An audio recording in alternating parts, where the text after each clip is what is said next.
बे of Bengal में आपके ज्यादा चक्रवात क्यों आते हैं, इसके पीछे का कारण क्या है? क्योंकि बे ऑफ बंगाल में अब चक्रवातों की संख्या जो है वो धीरे धीरे बढ़ती जा रही है और पिछले सालों की अगर तुलना करें तो अब यहाँ पर शायद 20 से 30% चक्रवात ज्यादा आने लगे हैं। ये क्वेश्चन आपका पूछा जाता है, यूपीएससी में बहुत बार आया हुआ है, ज्योग्राफी में वेरी वेरी इंपॉर्टेंट है, इस लाइन को जरूर याद रखिएगा।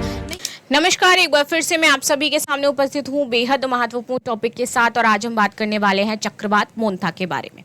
चक्रवात मोंथा चूंकि आपका थोड़ा सा हो चुका है, पुराना हो चुका है, लेकिन हम बात ये समझेंगे भाई चक्रवात इस रीजन में ज्यादा क्यों आते हैं, बे ऑफ बंगाल में आपके ज्यादा चक्रवात क्यों आते हैं, इसके पीछे का कारण क्या है और इसके लिए सरकार अभी क्या कर रही है, क्या प्रयास किए जा रहे हैं। क्योंकि बे ऑफ बंगाल में अब चक्रवातों की संख्या जो है वो धीरे धीरे बढ़ती जा रही है और पिछले सालों की अगर तुलना करें तो अब यहाँ पर शायद 20 से 30% चक्रवात ज्यादा आने लगे हैं पिछले सालों की तुलना में। तो भारत का जो पूर्वी तट है एक बार फिर से प्राकृतिक चुनौती झेल रहा है क्योंकि यहाँ पर चक्रवात मोंथा आया हुआ है। भारतीय मौसम विज्ञान के अनुसार ये बंगाल की खाड़ी में आपका दक्षिण पूर्वी भाग में बना और गहरे दबाव क्षेत्र से ये विकसित होकर के 28 अक्टूबर तक एक गंभीर चक्रवात तूफानी बन गया था। इसका प्रभाव आपको आंध्र प्रदेश, तमिलनाडु, ओडिशा, तेलंगाना, केरल और छत्तीसगढ़ सहित कई जगहों पर देखने को मिला होगा। कई सारे क्षेत्र यहाँ पर समुद्री सैलाब की तरीके ढह गए, बह गए। यहाँ पर ये चक्रवात एक बार फिर ये सवाल उठाता है कि क्यों विशेषकर जो बे ऑफ बंगाल है वहां पे सबसे ज्यादा चक्रवात आते हैं और भारत इसके लिए कितना तैयार रहता है। चक्रवात क्या है? तो चक्रवात एक ऐसी वायुमंडलीय प्रणाली है जिसमें निम्न दबाव केंद्र के चारों ओर तेज हवाएं सर्पिल गति से घूमती हैं, देन आगे बढ़ती रहती हैं। ये पृथ्वी के घूर्णन के कारण उत्तरी गोलार्ध में वामावर्त और दक्षिणी गोलार्ध में आपके दक्षिणावर्त घूमती हैं। ये क्वेश्चन आपका पूछा जाता है, यूपीएससी में बहुत बार आया हुआ है, ज्योग्राफी में वेरी वेरी इंपॉर्टेंट है, इस लाइन को जरूर याद रखिएगा, नहीं तो आपका ही लॉस होगा। ठीक है, आगे आते हैं चक्रवात के प्रकार। तो चक्रवात आप देखोगे तो दो तरीके के देखने को मिलेंगे, एक ट्रॉपिकल साइक्लोन, एक होता है एक्स्ट्रा ट्रॉपिकल साइक्लोन। यहाँ पर क्या है, ये आपका 50 डिग्री से 30 डिग्री अक्षांश में देखने को मिलेगा। गर्म समुद्री जल पर विकसित होता है और अत्यधिक ऊष्मीय ऊर्जा से संचालित होता है। वहीं अगर बात करें हम शीत कटिबंधीय चक्रवात तो ये 30 से 60 डिग्री अक्षांश पर होता है। शीत व गर्म वायु द्रव्यों में टकराव से ये उत्पन्न होता है। भारत में बनने वाले जितने भी चक्रवात होते हैं वे आपके ट्रॉपिकल साइक्लोन होते हैं।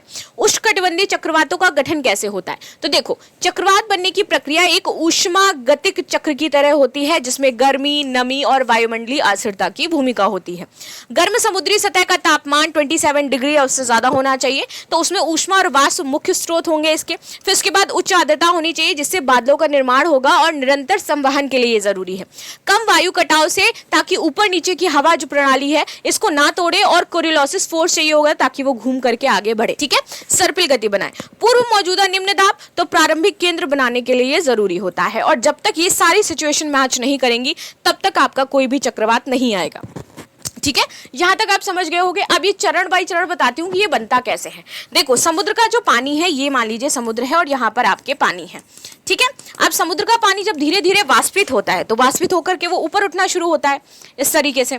तो यहाँ पर इन दोनों, अब यहाँ पे आपका क्या है, ये ठंडा जल है, ये ऊपर जल गर्म हुआ तो ऊपर वाष्प बन के उठने लगा। इनके बीच में एक गैप क्रिएट हो जाता है। ये जो गैप है इसको भरती है आसपास की कैसी हवा, जो ठंडी होती है। ठीक है, वो हवा इसको बढ़ती है। ये जो बीच में गैप आपका क्रिएट होता है और ऊपर जो उठ रही है वो कौन सी हवा है, आप गर्म हवा है, वाष्पित होकर के जा रही है और यहाँ पर लेटेंट हीट आपका बहुत ही ज्यादा काम आता है। एंड देन इसकी वजह से आप देखोगे कि धीरे धीरे धीरे ये चक्रवात कोरियोलिस फोर्स की वजह से गोल गोल घूमेगा और इसका जो सेंट्रल आई होता है वो बहुत शांत होता है, उसमें कोई आपका हलचल नहीं होती। इट इज वेरी शांत, उसके आसपास खाली बस सर्पिल हवाएं घूमती रहती हैं और फिर उसको आगे लेकर के जाती हैं।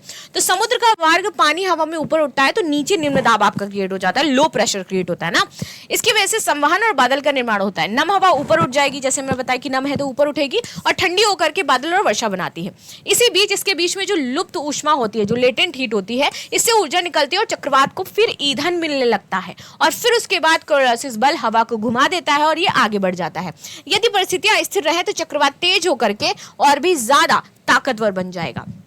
अब देखो, ये जो चक्रवात फॉर्मेट हुआ था ये कैसे हुआ था? 24 अक्टूबर को बंगाल की खाड़ी में निम्नदाब बनता है, 26 को यहाँ पर गहरा अवसाद होता है, 27 को चक्रवाती तूफान का रूप धारण करता है और 28 को गंभीर चक्रवाती तूफान आपका आ जाता है। आगे आते हैं, बंगाल की खाड़ी में बार बार चक्रवात क्यों? तो बंगाल की जो खाड़ी है वो अरब सागर की तुलना में वहां पर हमेशा टेम्परेचर 3 से 4 डिग्री सेल्सियस ज्यादा ही होता है और इसी वजह से यहाँ पर ज्यादा चक्रवात आते हैं क्योंकि यहाँ पर की भौगोलिक और जो जलवायु स्थितियां हैं वो मैच करती हैं उससे।